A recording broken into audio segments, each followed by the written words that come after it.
Good afternoon बेटा। आइए आज हम सब पढ़ते हैं सर्वनाम। यहाँ देख रहे हैं ना, ऊपर लिखा गया है चैप्टर 5 सर्वनाम। क्या है? सर्वनाम। सर्वनाम का मतलब क्या होता है, ठीक, ये जाने।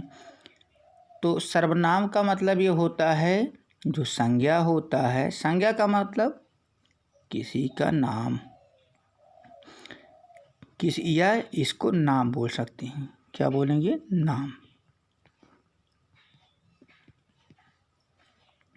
जब कोई चीज़ नाम के बदले प्रयुक्त होता है, ठीक, नाम ना रहे, नाम के बदले प्रयुक्त होता है तो उसी को सर्वनाम कहते हैं।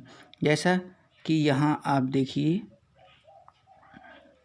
दिखा रहे हैं, 1 मिनट, इसको कैंसिल कर दें। ये देखिए यहाँ लिखा गया परिभाषा ना सर्वनाम का, ये परिभाषा है। जो शब्द संज्ञा के स्थान पर प्रयोग किए जाते हैं, ठीक, किसके स्थान पे?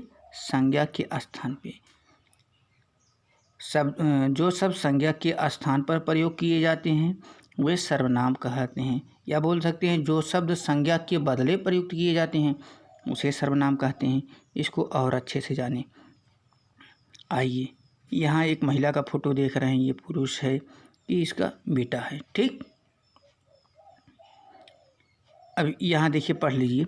समीर 5वीं कक्षा में पढ़ता है।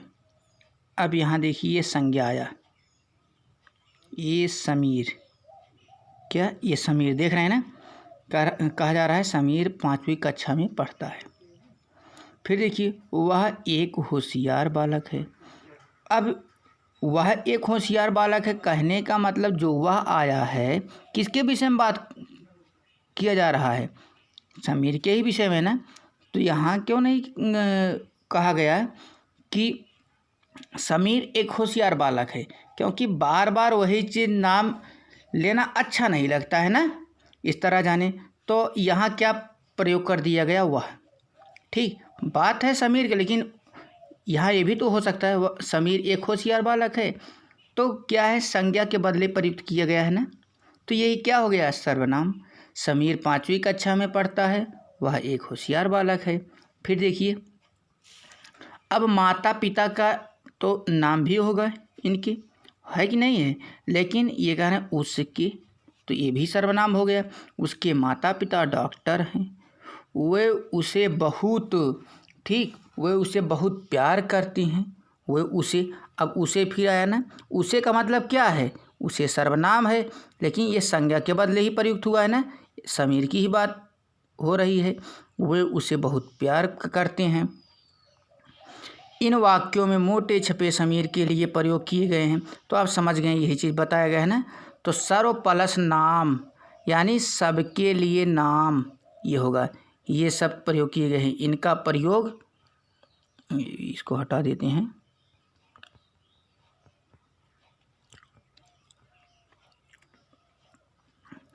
जैसे सीमा में, हाँ, सर्व प्लस नाम यानी सबके लिए नाम। ये शब्द किसी,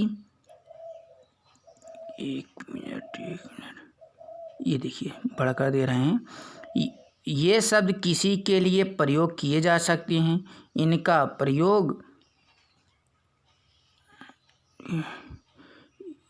प्रयोग और स्पष्ट हो जाती है।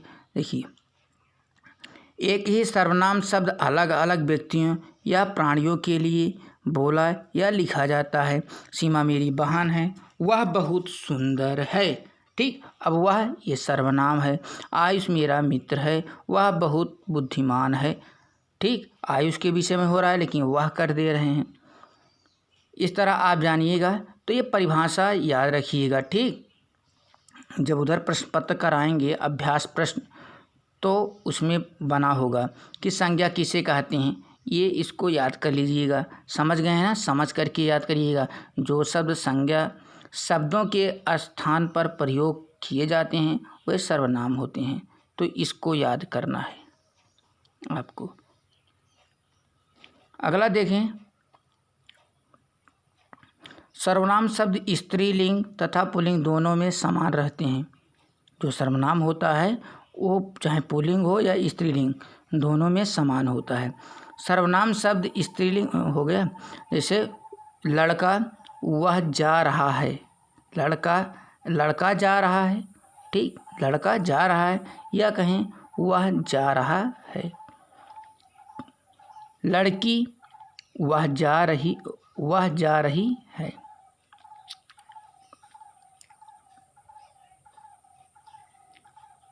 अब इधर देखें, आइए आगे चलते हैं।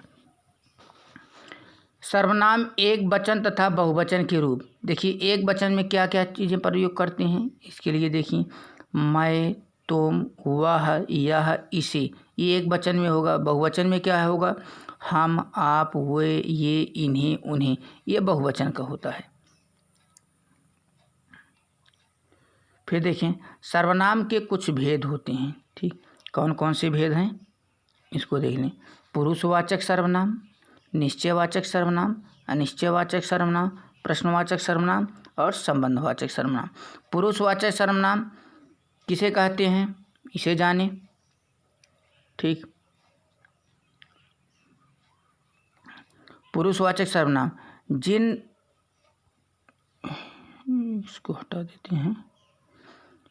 पुरुषवाचक सर्वनाम किसे कहते हैं, जिन सर्वनाम शब्दों का प्रयोग बोलने, सुनने, ठीक है, बोलने, सुनने या अन्य व्यक्ति के लिए किया जाता है, वे पुरुषवाचक सर्वनाम कहते हैं। जैसे मैं, तुम, वह आदि। मैं सोने जा रहा हूँ, तुम क्या लिख रहे हो, वह पढ़ रहा है। इस तरह ये पुरुषवाचक सर्वनाम होगा, ठीक। पुरुषवाचक में उत्तम पुरुष होता है, मध्यम पुरुष होता है, अन्य पुरुष होता है ना। इस तरह पुरुष के कई भेद होते हैं। तो यहाँ तक इसके सर्वनाम किसे कहते हैं, जो सब संज्ञा शब्दों के स्थान पर प्रयोग किए जाते हैं वह सर्वनाम कहलाते हैं। और सर्वनाम के कितने भेद हैं, भेद याद कर लीजिएगा। पुरुषवाचक, निश्चयवाचक, अनिश्चयवाचक, प्रश्नवाचक, संबंधवाचक और निजवाचक। तो ये चीज़ आज के लिए होमवर्क है, बाकी थोड़ा थोड़ा से ऐसे पढ़ाते रहेंगे और इसको अच्छे से याद कर लीजिएगा, इसके भेद कितने हैं और इसका परिभाषा क्या है, ठीक। और व्हाट्सएप पे इसे सेंड कर दीजिएगा। यदि कहीं कोई दिक्कत होगा सर्वनाम में तो बताइएगा, फिर अभी पढ़ाएंगे। आज के लिए बस यही इतना। सर्वनाम समझ लीजिएगा क्या है, समझ करके इसका परिभाषा याद कर दीजिएगा और इसके भेद क्या हैं। पुरुषवाचक किसे कहते हैं, निश्चयवाचक, अनिश्चयवाचक, प्रश्नवाचक, संबंधवाचक, निजवाचक, ये आपको याद होना चाहिए। तो आज के लिए बस यही इतना। Thank you.